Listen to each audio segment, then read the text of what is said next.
In 1996, this woman came forward to tell the Belgian authorities she'd spent her childhood years as the victim of a pedophile network. She described a world of organised sexual abuse, torture and even murder. It was terrible. You didn't believe your eyes. And I didn't believe that humans could do that. She talked of violent child sex orgies with politicians, judges and influential businessmen, a Belgian underworld in which the establishment has refused to believe. Regina Louf is a pathological liar. She's a woman who's invented a series of scenarios which just don't stand up. A campaign followed to discredit her evidence, but now in an exclusive interview, the policeman assigned to investigate her claims has broken his silence. He says the inquiry was blocked because it threatened to reveal too much. I'm convinced that she has been a victim, that's for sure.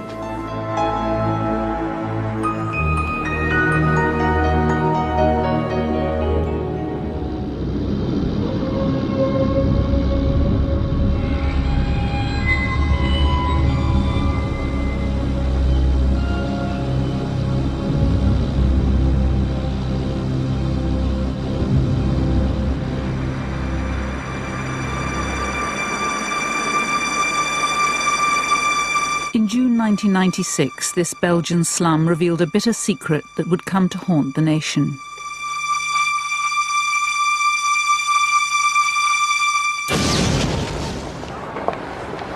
The eyes of the world watched in horror. Into the light emerged two young girls. Laetitia, aged 14, and Sabine, just 12, were the latest in a long line of girls who'd gone missing. Marc Dutroux, a convicted rapist and kidnapper, had led the police to where he'd imprisoned them.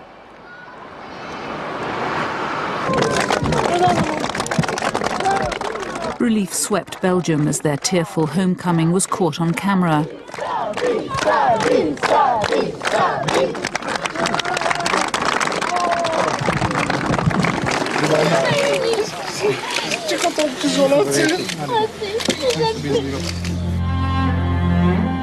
But it soon turned to horror when police revealed the secret cage hidden in the cellar of Dutroux's house. The girls had been kept here, drugged and repeatedly raped.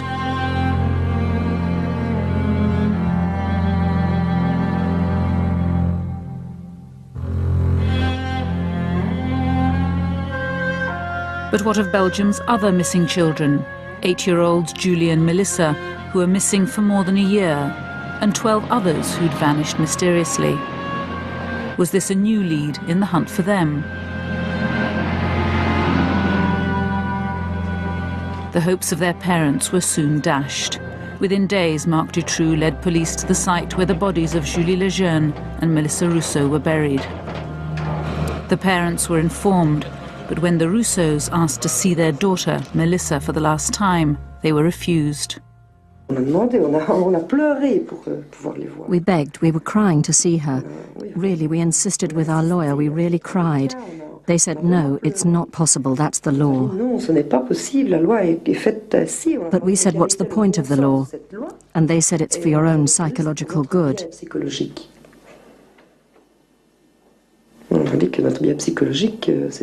It's not up to them to know what's good for our psychological well-being. What would have been good for us was to be certain.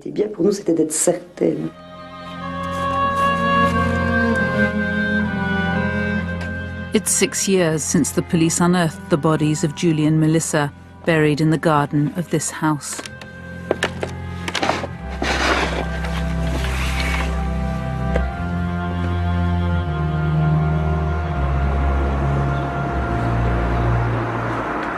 What's extraordinary to me is that though Dutroux's in jail, he's never been tried for these crimes. It's as though the judicial system froze when faced with having to bring him to trial. Officially, Dutroux lived on benefits, yet this house, now derelict, was one of 5 that he owned. The bodies of 2 more missing girls were found at another, Effie Lambrechts and Anne Marchal. I didn't believe that it was possible that children were kept in a cellar and were raped and kept there until that Dutroux was taken to prison, and that we could see the cellar. At that moment I had to believe. Before the murders, Marc Dutroux had already been convicted of 5 charges of rape and kidnapping. Yet somehow he'd served only 6 years in jail before he was released back into the Charleroi underworld. This was once Belgium's industrial heartland, but today its most famous industry is crime. Dutroux melted back into this realm of prostitution, drug traffic and stolen cars, and began to plan his next project, the kidnap of children.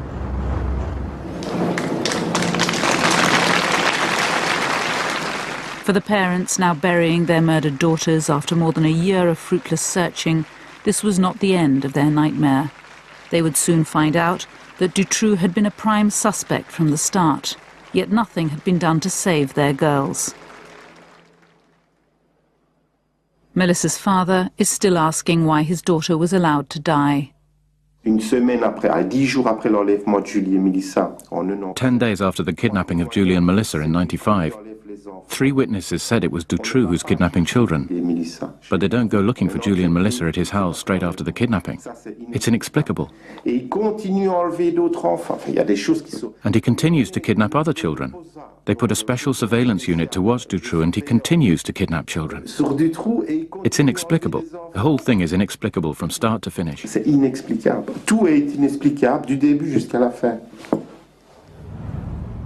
What is known is that Dutroux was finally caught when his white van was identified. It had been used to snatch a 6th girl miles away from his home patch. The man who arrested Dutroux was Jean-Marc Connerot, an investigating magistrate. He became a national hero, uniquely respected by the parents of the murdered children. He is someone who wants to know the truth.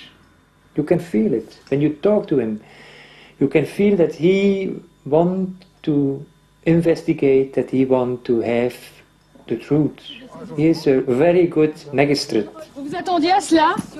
Connerot arrested Dutroux's associates. Among the first was Jean-Michel Nihoul.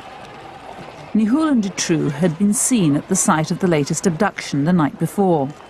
They'd been in constant phone contact the day it happened. And the next day, Nihoul gave £10,000 worth of drugs to an accomplice of Dutroux. One witness claimed Nihoul had ordered a girl.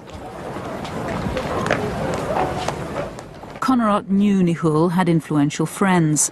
He suspected he was the brains behind a network supplying clients with children to abuse. It's a charge Nihoul denies. Connerot appealed to the public for information.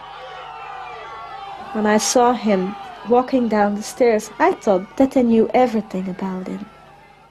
It was a shock. I thought, finally, they stopped him. Regina Lauh was one of the first to come forward. She said that as a child she'd been abused for many years in a pedophile network involving Nihoul and Dutroux. I remember Jean-Michel Nihoul as a very cruel man. He abused children in a very sadistic way. She says that at the age of 12 she was taken with other children to sex parties, and, she told investigators, Dutroux was there working for Nihoul. Dutroux was a boy who brought drugs, cocaine and something like that to these parties, who brought some girls or watched girls on these parties. Nihoul, he was a sort of party beast. And Dutroux was more on the side. Nihoul denies he's ever met Regina Lauh, but her stories never changed.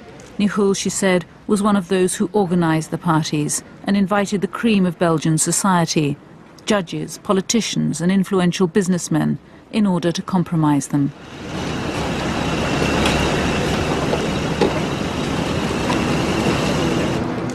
It was big business, yeah. And it was very well organized, too. There's a lot of money going on there, and a lot of blackmail also. They had a lot of parties. They filmed it even. So yes, Yes, it exists. I know it sounds crazy. And I know that there is a big taboo on everything like that. But it exists, you know. Regina Louw's story was horrific, but her account of a violent pedophile underworld was by now reinforced by new witnesses, some of whom also named influential people. The investigation began. The witnesses' identities were protected. Each was given a code name beginning with X. Regina was X1. They went up to X9. Their testimonies became known as Belgium's X-Files.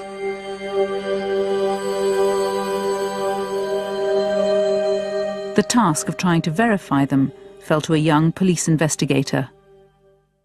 They were telling stories we haven't heard before in our lives, things we couldn't believe at the first. So we told ourselves, is this true? Could this be true? And when it is true, it's frightening that things like that could happen. We had a special room for the interviews. It was specially equipped for people who have been victimized by such matters. There was a camera in the room. They were done mostly in the evening or the early hours. When the interviews were finished, they were written down by a few people of my team, all the way from the first word to the last, literally. But before the investigation could get underway, there was a bombshell. Jean-Marc Conrot, the man who'd arrested Dutroux, who'd saved the imprisoned girls, was sacked from the case.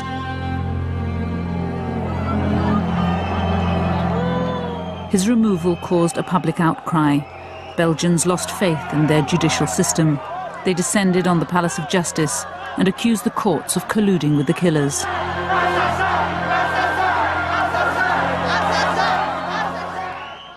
The father of one of the murdered girls spoke for all. Ça reviendrait un peu pour nous à aller cracher sur la tombe de Julie et Mélissa. Il y a un juge. There's an investigating magistrate, Conrot, who arrests 10 people, and they sack him and they appoint another investigating magistrate, Langlois, who's never done the job before. It's his first appointment in the most important investigation, in the biggest file of the century. You're going to put in an investigating magistrate who's never done the job before? Can you understand that? 300,000 outraged Belgians marched through Brussels in a demonstration of grief and solidarity. This white march was the largest protest the country had ever seen. Belgians felt that the dismissal of Conrot was a betrayal of Dutroux's victims, that it signalled the end of any real search for a network. The two rescued girls were overwhelmed. Un grand merci à tous d'être venus si nombreux. Merci. Merci aussi à tout le monde d'être venu.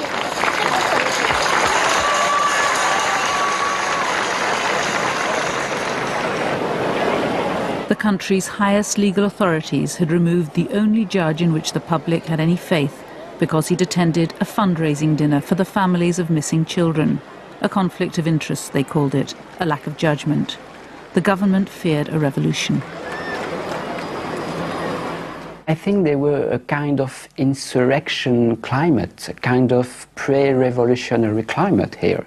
You know, the big powers in Belgium, so the magistrate and the political circles, the government, the parliament, everything was totally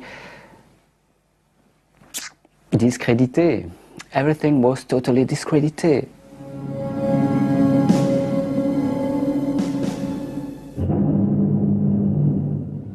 No one knew what to believe anymore.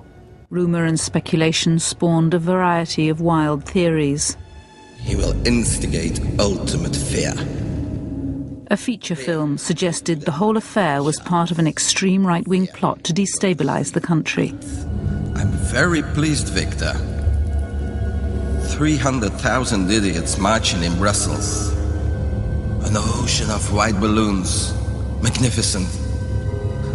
Pathetic and impressive at the same time. We really got them exactly where we want them.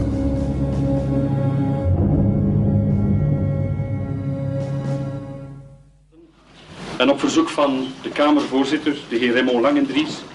To appease the public's concern, Parliament set up the Dutroux-Nihoul Commission. Je propose à la Commission d'observer un moment de silence. Merci. As the pressure grew more and more, they decided in a kind of panic climate to create the commission because the political world had to try to find an answer. But what the commission revealed was incompetence that beggared belief. Police had been told of Dutroux' plans to make money by kidnapping children. They had his house under surveillance throughout the abductions. They even searched inside and heard the sound of children, but failed to find the dungeon. What it established beyond doubt was that the girls could have been saved. They had everything they needed to arrest Dutroux. That's the scandal of this affair. Dutroux was known. He had previous form. They had valid intelligence that he'd built the hiding place in the cellar for the little girls. There was information from Charleroi that the children could be at the house. But when the Parliamentary Commission began to ask why, was it incompetence or had someone in authority protected Dutroux, cooperation with their investigation stopped. It was completely sabotaged to the point that all the work they did has been locked away in archives for 30 years. It was Parliament that voted that on itself. Can you imagine?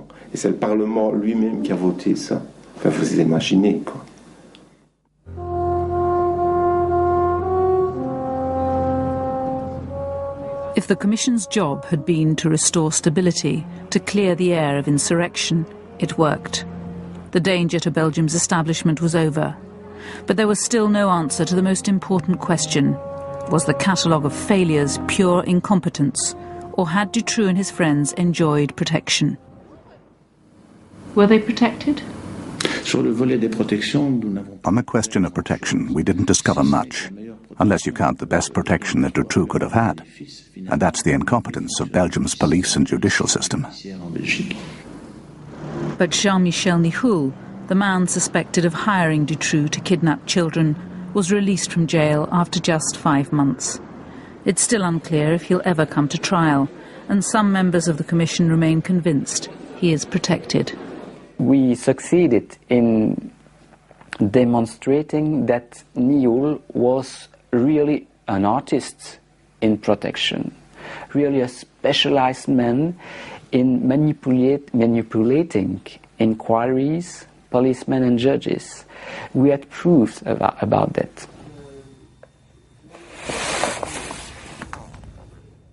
Nihoul's release just left more unanswered questions for the families. The mother of Melissa, Karine Rousseau, has access to the legal evidence the court will bring against Dutroux.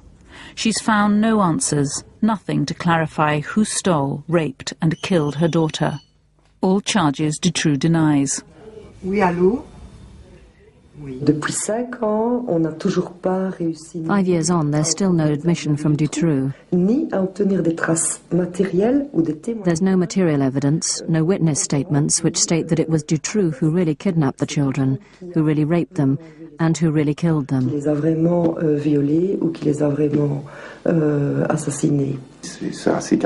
It's a catastrophe because nothing is any more clear today. Nothing is clear. The parents suspect Dutroux was not acting alone, that others were involved in abducting and hiding the girls.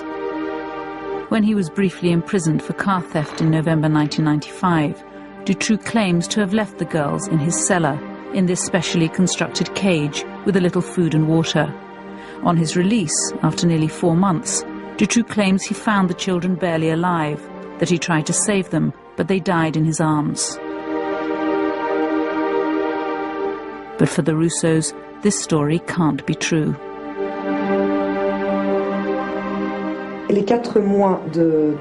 4 months incarceration of 2 little girls of 8 years old in a cellar in the middle of winter. But when I say cellar, it's a little hide built inside the cellar, So it's tiny, 3 meters by 2, even less. No windows, completely dark. They cut off the heating. They cut the electricity and heat.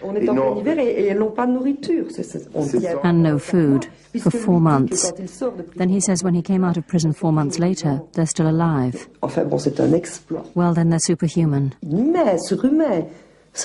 It's unimaginable, 2 children of 8 holding out.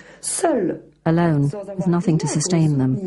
No food, no heat, no human, no psychological contact, nothing. In a little cage like that for such a long time and survive.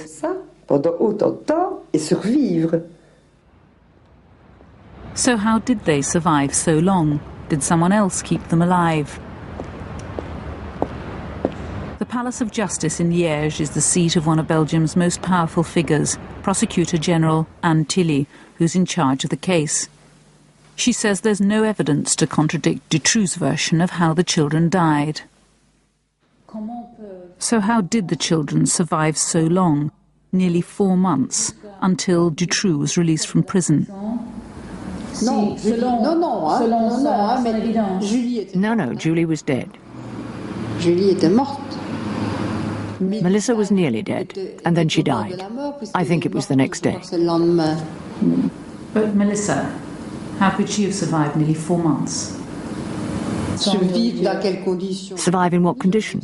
In a lamentable state. She was so weak she could not get up. That's according to Dutroux, of course. No one else was there.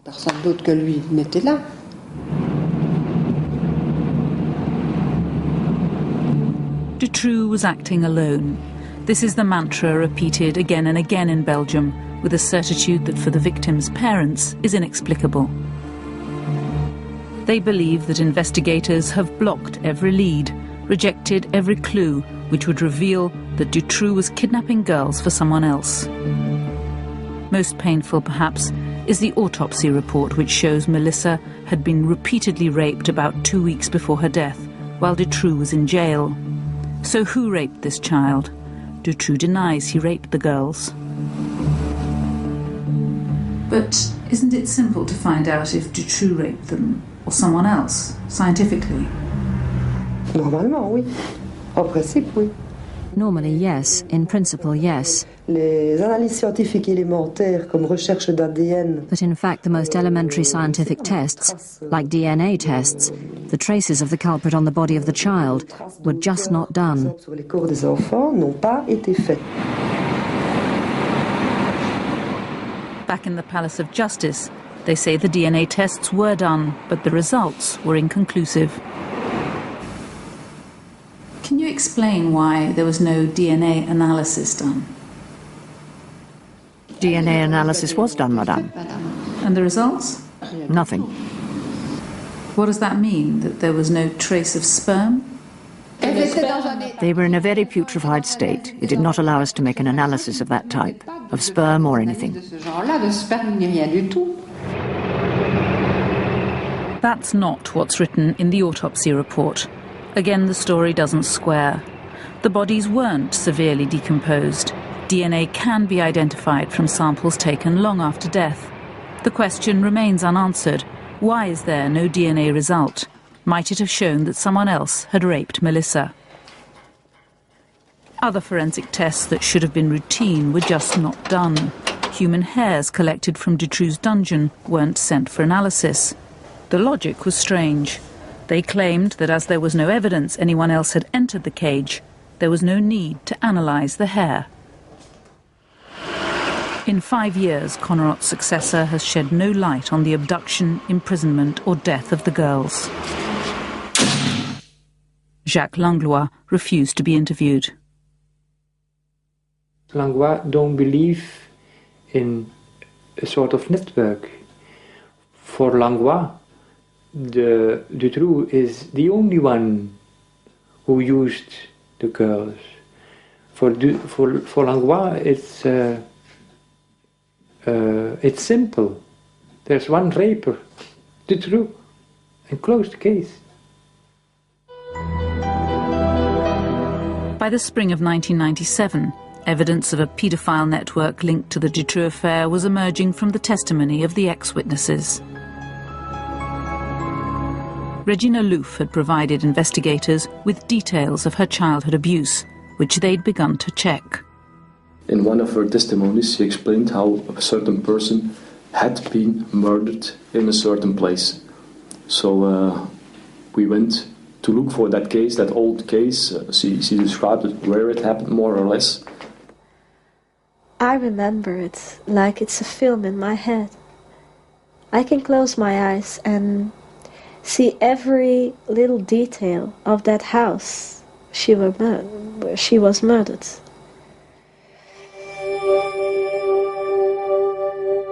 Regina Lauh described a house where in 1984 she said she saw the torture and murder of a young girl. The house was connected to an underground mushroom farm. The building has since been demolished, but Rudy Hoskin's team identified it and matched Regina's story to an unsolved murder, that of 15-year-old Christine Van Hees. She gave us some details that made us think that it's impossible to give without having been there at that place, or without having lived that, in the way the body was found at that time and the way she described the person was killed. There are some things that were similar. It was a sort of bondage, so her legs and her hands and her throat were connected with the same rope, and when she moved, she strangled herself, The credibility of Regina Laugh's testimony hinged partly on whether she really knew the house where Christine Van Hees was killed. This man grew up there, though his family sold it before the murder. It was two houses knocked into one, with a unique passage of stairs and corridors. No one, he says, could describe it unless they'd been there. There was the corridor here between the two houses, and she drew a picture of the doors inside. They were antique doors, and she drew the mouldings. She described the wallpaper and the front step. I don't know how she could have described it all so faithfully if she'd never entered the house. I don't know Regina Lauh. I've never even met her. All I know is, from her description of the house, of the mushroom farm, my brother and I agreed. I'm sure, it's certain she entered the mushroom farm. It's certain. The police were now convinced they were onto something, that Regina Laugh's testimony was credible. What's more, it gave them a new link between Marc Dutroux and the man accused of being his boss, Jean-Michel Nihoul.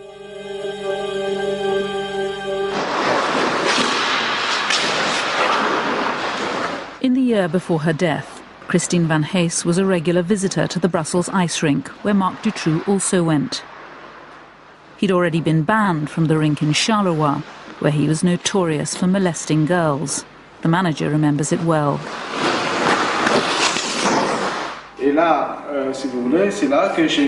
And then I saw him with a young girl who was up against the lockers like this.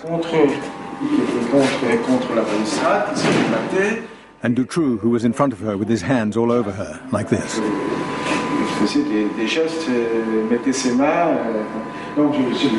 So I grabbed him and pulled him back and brought him over here. At that moment, my father-in-law turned up, and when he found out what was happening, he wanted to hit him. So I grabbed his arm, otherwise he would have punched him. When she wasn't skating, Christine Van Hees used to spend time in the building of a pirate radio station. It belonged to Jean-Michel Nihoul.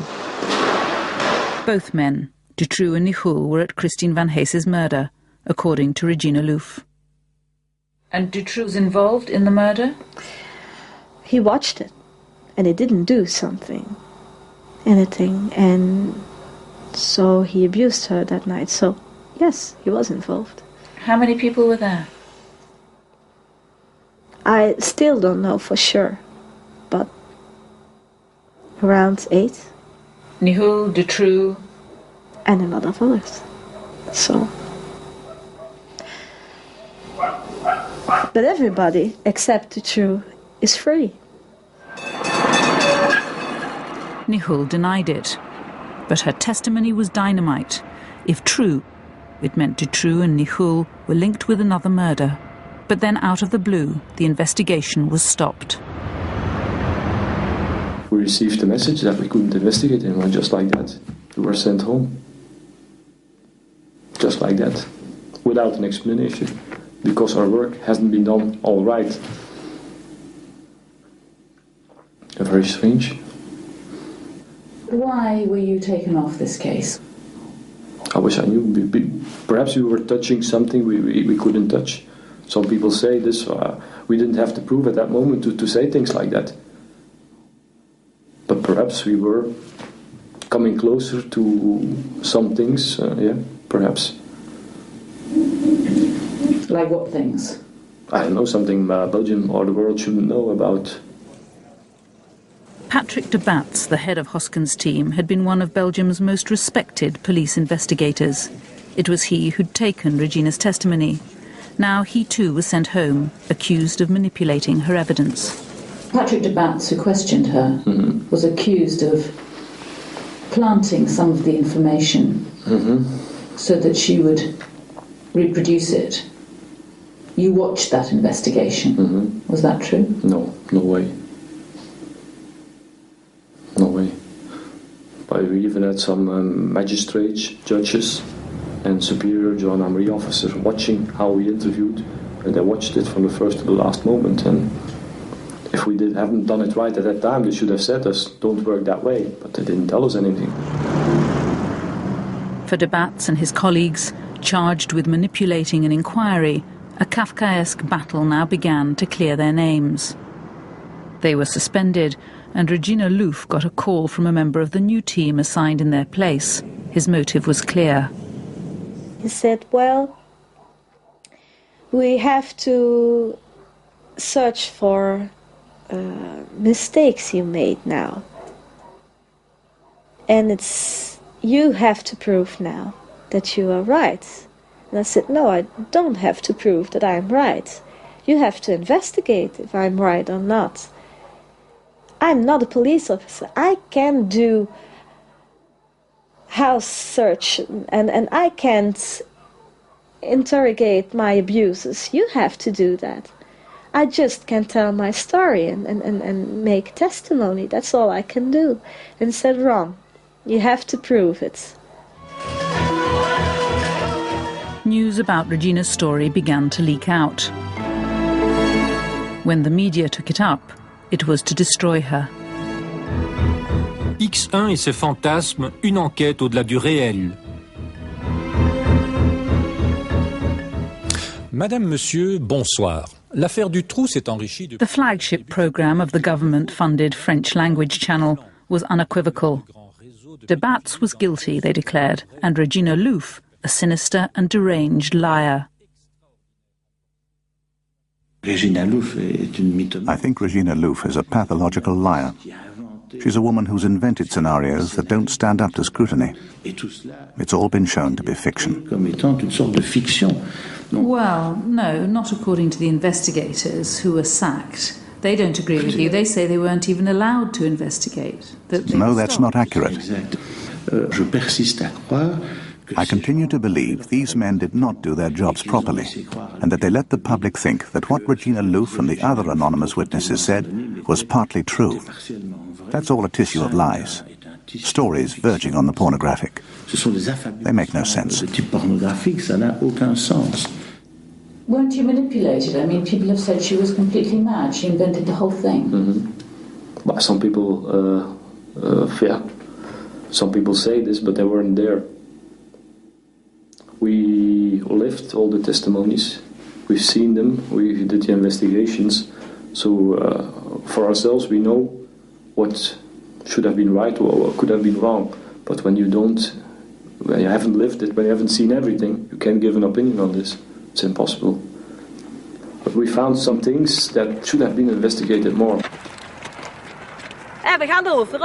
I'm married for 13 years. I have 4 children. I live a normal life. I have a business of my own.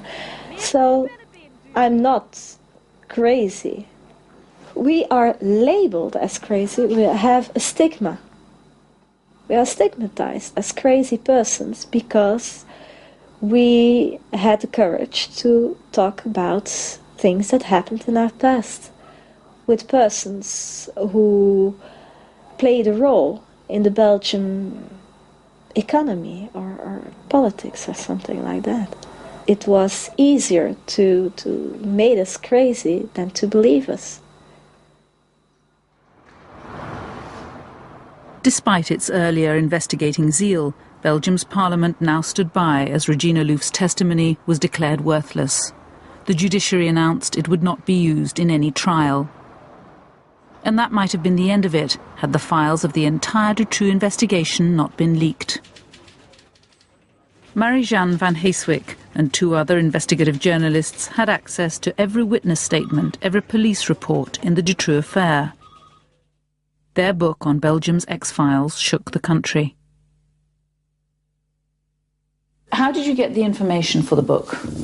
We had the opportunity to see the whole police file on the affair, and the problem is that we wanted to be sure that there was no manipulation behind that, because it's always possible. So we decided to meet a lot of people who were named in the files, who were witnesses in the file, and we met those people without saying that what we knew already, and we listened to their story.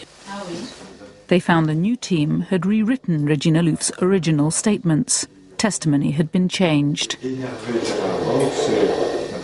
We began to check it, and we began to read again all the questioning of Regina Louw to see how they did that, they rewrite that.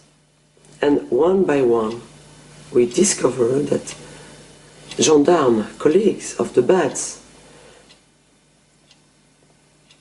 had pretended that the Baths manipulated the investigation. So everybody was tricked. To this day, no evidence has ever been produced to support the allegations against de Baths. Yet he continues to be accused. I met him and his colleague in a Brussels cafe. Their careers are in ruins, and the investigation into Regina's story is dead. And yet 2 separate inquiries cleared them of every charge that they manipulated her testimony. The inquiry. I show you the final report of the inquiry of the gendarmerie. It was made 26 June 2000. So what does this mean? I'm not a bad policeman. But now that's cleared you. You face new charges, new allegations, new accusations against you. I'm not afraid of that. Because I know the conclusions will be the same.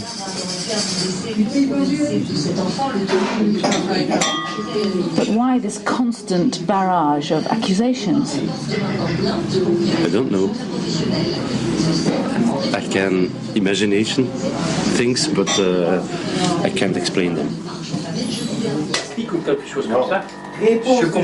For 6 years, the parents of the murdered girls have grappled with the inexplicable. Why were their daughters left to die? Why has Dutroux never come to trial? And why has every lead that might have revealed a network behind Dutroux been blocked or ignored? But Belgium's lost interest in their struggle. Today, anyone who talks of a network, even the parents, is dismissed as deranged. I talked in press about children who were raped and so on.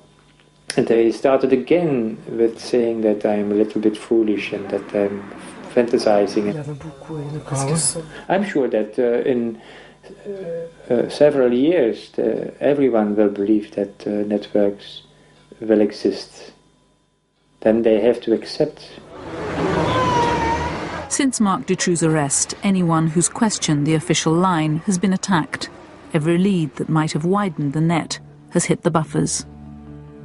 Dutroux, meanwhile, has sat in jail, but outside, in the shadowy circles in which he moved, potential witnesses in the Dutroux affair have died in strange ways. A police informer with links to the Charleroi underworld, José Steppe, told a journalist he had explosive information on Dutroux. 2 days before they were due to meet, he died. His family believes he was poisoned. Jean-Paul Taminot was up to his neck in the Charleroi underworld of stolen cars and prostitution. He was summoned to see the Charleroi police and disappeared. The day of Dutroux' arrest, his foot was fished out of the canal. It's quite a coincidence that they died just before they want to testify, you know? That's strange. Social worker Gina Pardens worked with abused children. She'd identified the paedophile members of a pornography ring who'd threatened her. When she reported the threats to the police, she was killed in an unexplained car crash. Francois Raiskens told a friend he'd seen one of the missing girls, Melissa, alive in Holland. Before he could tell the police, his body was found crushed on the railway line.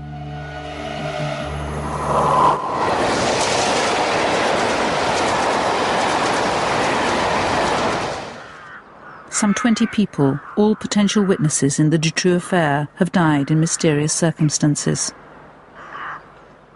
I survived it all. I don't know why, but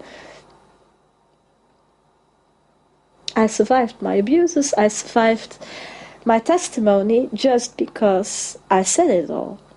Why kill me now, you know? I'm mad.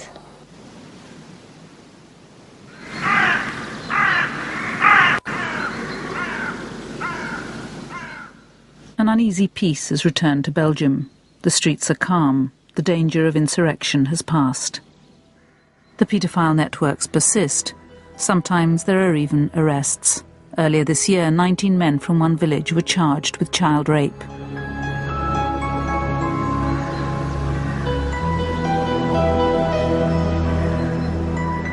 But the Dutroux affair has paralysed Belgium's judiciary.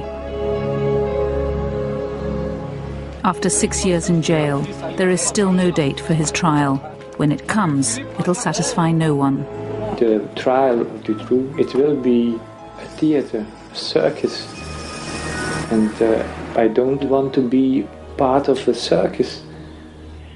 The truth is that there is a network and that they have to search for that network so that you can save other children in the future. In this country, we will never get to the truth. There is just too much truth that needs to be exposed. I'm certain that the people want to understand. They're capable of understanding a lot more than the politicians and judiciary want to tell them. They treat the public like children. I did what I could do. I testified.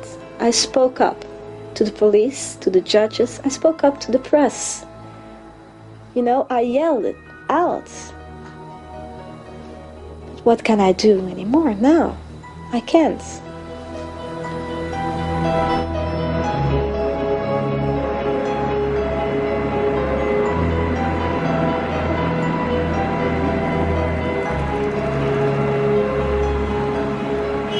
Children continue to go missing in Belgium. Dutroux' arrest has made no difference. Last year it was more than 2,000. 52 of those cases remain unsolved. A link of Frenkiel is live online now. Express your opinions and email her your questions at www.bbc.co.uk/correspondent. Next week, the murkiest depths of French corruption. A dead body floating off the coast of Taiwan leads to a trail of sex, intrigue, and missing millions.